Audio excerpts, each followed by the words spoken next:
के बाद यहाँ पर जो फ्लैश फ्लड आया है उससे ये स्थिति पैदा हुई है कि अचानक से एक नाला जो है वो नदी में तब्दील हो गया।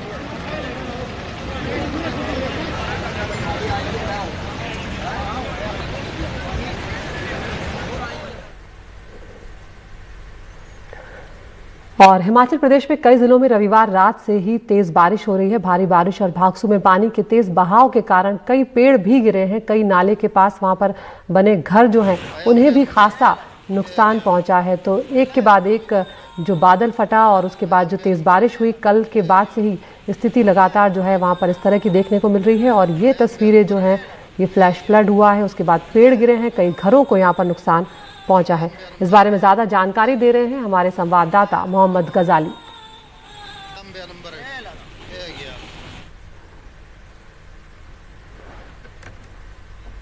देखिए, कल ही जो है आईएमडी जो मौसम विभाग है उसने अपने प्रेडिक्शन में ये बताया था कि 12 तारीख से हिमाचल में जो है बारिश हो सकती है और अलग अलग जिलों में बारिश हो भी रही थी।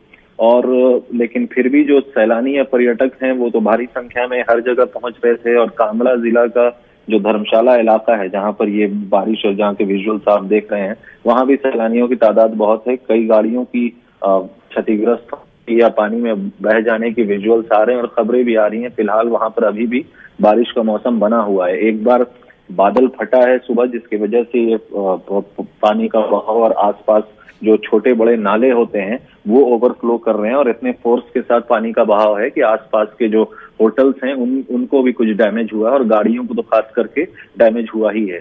फिलहाल बारिश रुकने के बाद ही जो है प्रशासन कुछ राहत या बचाव का जो काम हो सकता है वहां पर करेगा। फिलहाल मौसम बारिश का ही बना हुआ है। जो वेदर डिपार्टमेंट की प्रेडिक्शन है उसके हिसाब से हिमाचल के अलग अलग जिलों में अलग अलग जगहों पर बारिश हो रही है। खास करके धर्मशाला के इलाके में, कांगड़ा जिले के धर्मशाला के इलाके में जहां की विजुअल्स आप देख रहे हैं, वहां पर अभी यातायात पे असर नहीं पड़ा है। लेकिन अगर बात शिमला की करें तो वहां पर कुछ ऐसे इलाके हैं नेशनल हाईवे 5 पर जहां पर बारिश की वजह से जो है रास्ता कुछ देर के लिए सुबह हाईवे बंद हुआ था। फिलहाल वहां पर प्रशासन की तरफ से उसको दोबारा से यातायात शुरू करने की कोशिश की जा रही है। तो ये आप सुन रहे थे हमारे सहयोगी मोहम्मद गजाली को, जो बता रहे हैं कि हिमाचल प्रदेश के कई हिस्से जो हैं, कई जिले जो हैं, वहां पर तेज बारिश हो रही है पिछले कुछ दिनों से। और ये जो फ्लैश फ्लड की स्थिति आई है, इस बीच भारी बारिश से शिमला में नेशनल हाईवे जो है वो भी ब्लॉक हो गया है। इससे बड़ी संख्या में छुट्टियां मनाने निकले जो सैलानी हैं उनकी मुश्किलें बढ़ गई हैं। कई लोग रास्तों में फंस गए हैं और अब स्थिति जो है वो फिलहाल इस तरह की नजर आ रही है क्योंकि बारिश जो है वो इन इलाकों में लगातार हो रही है।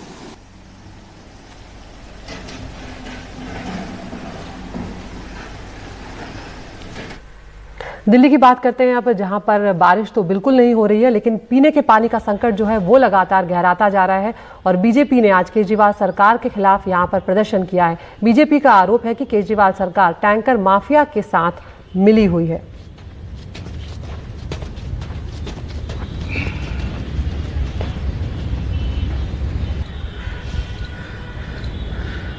मैं पिछले कई सालों से दिल्ली कवर कर रहा हूं, लेकिन यमुना की हालत जो मैं आज देख रहा हूं और आपको दिखाने वाला हूं, वैसी ना तो मैंने पहले कभी देखी थी और ना ही कभी आपने देखी होगी। दिल्ली के अंदर यमुना लगभग सूख चुकी है। मैं वजीराबाद बैराज के ठीक पहले खड़ा हुआ हूं और कोई यमुना किनारे नहीं खड़ा हुआ हूं, बल्कि यमुना नदी के अंदर खड़ा हुआ हूं, जहां पर यमुना बहती हैं। यहाँ पर यमुना जी को बहना था और क्योंकि यहाँ पर यमुना बहती हैं इस वजह से यहाँ पर बैराज बनाया गया है।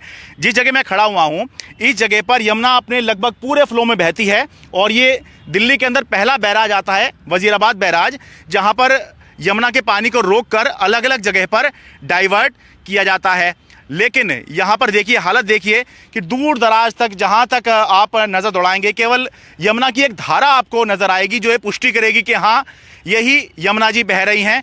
लेकिन एक नदी जैसा स्वरूप जो है, जो यहाँ पर हमेशा ही बहता दिखता था, भले ही दिल्ली के अंदर आगे जाके इसकी हालत ख़राब हो जाती है, यमुना की हालत ख़राब हो जाती है, लेकिन इस जगह पर यमुना अपने ठीक ठाक स्वरूप में दिखाया करती थी। फ्लो भी यहाँ पर ठीक ठाक रहा करता है आमतौर पर।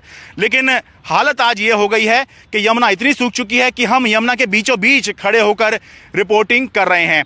जो दिल्ली जल बोर्ड है वो ये आरोप लगा रहा है कि क्योंकि हरियाणा ने पानी उसके हिस्से का कम छोड़ा है, इसकी वजह से यमुना अपने सबसे निचले जो जल स्तर है उस पर पहुंच गई है, जबकि जो हरियाणा है वो ये कह रहा है कि यमुना में पानी कम है और 40% की कमी इस बार यमुना के अंदर पानी की है। और हरियाणा का ये कहना है कि हम तो अपने हिस्से का पानी दिल्ली को दे रहे हैं और फिर भी दिल्ली जो है वो हम पर ऐसे आरोप लगा रही है। बहरहाल जो दिल्ली जल बोर्ड है उसने सुप्रीम कोर्ट का रुख किया है और वहाँ पर जो भी होगा वो आगे पता चलेगा। लेकिन बात यह है असल में कि क्योंकि मानसून में देरी हुई है, बरसात में देरी हुई है, इस वजह से सारा संकट खड़ा हुआ है। और ये दिखाई दे रहा है, देखिए कि हम ये तो नहीं कह सकते कि किसका दावा सही है, कितना पानी छोड़ा जाना था, कितना छोड़ दिया गया है, हम उसमें नहीं जा रहे हैं। लेकिन जो ग्राउंड पे हमें दिखाई दे रहा है वो हम आपको बता रहे हैं कि यमुना यहाँ पर ऐसी कभी नहीं थी। तो ये एक दुखद तस्वीर है कि हमें यमुना जी के अंदर आना पड़ा और ये रिपोर्ट करनी पड़ रही है, लेकिन क्या करें, यही ग्राउंड रिपोर्ट है।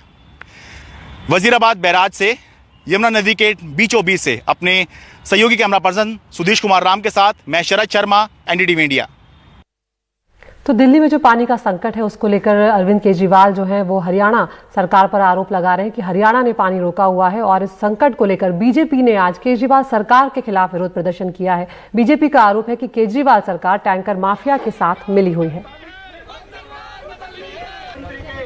घर का पानी का कनेक्शन काटेंगे, एक बार सब मेरे साथ बोलेंगे।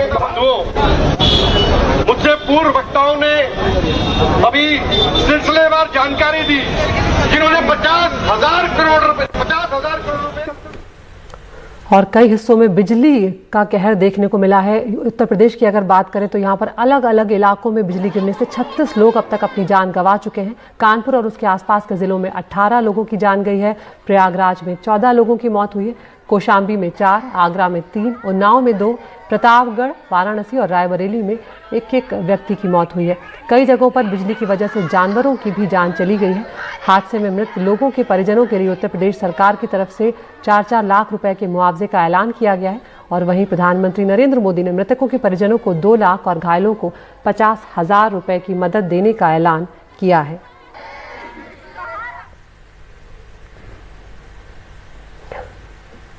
तो आपको ये भी बता देते हैं कि किस जिले में कितने लोगों ने जान गंवाई है। उत्तर प्रदेश में 36 लोगों की बिजली गिरने से मौत हुई है। प्रयागराज में 14 लोगों ने अपनी जान गंवाई है। कानपुर देहात में 5, फतेहपुर में 5, कौशाम्बी में 4, फिरोजाबाद में 2, उन्नाव में 2, रायबरेली में 2 लोगों की मौत हुई है।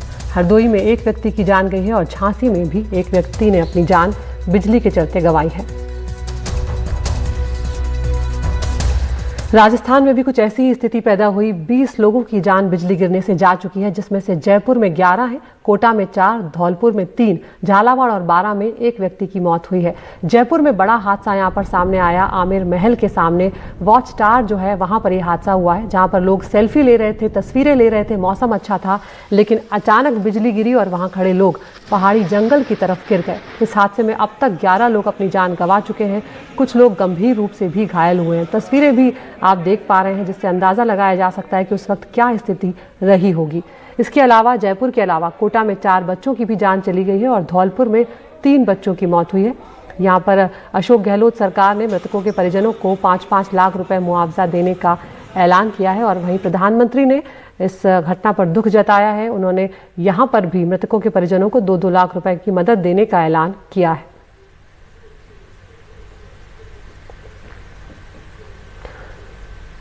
और प्रधानमंत्री ने दुख जताते हुए यहाँ पर ट्वीट भी किया है। पीएमओ के ट्वीट में लिखा गया है कि राजस्थान के कुछ इलाकों में आकाशीय बिजली गिरने से कई लोगों को अपनी जान गंवानी पड़ी है। इससे अत्यंत दुख हुआ है। मैं मृतकों के परिजनों के प्रति अपनी गहरी संवेदना व्यक्त करता हूँ।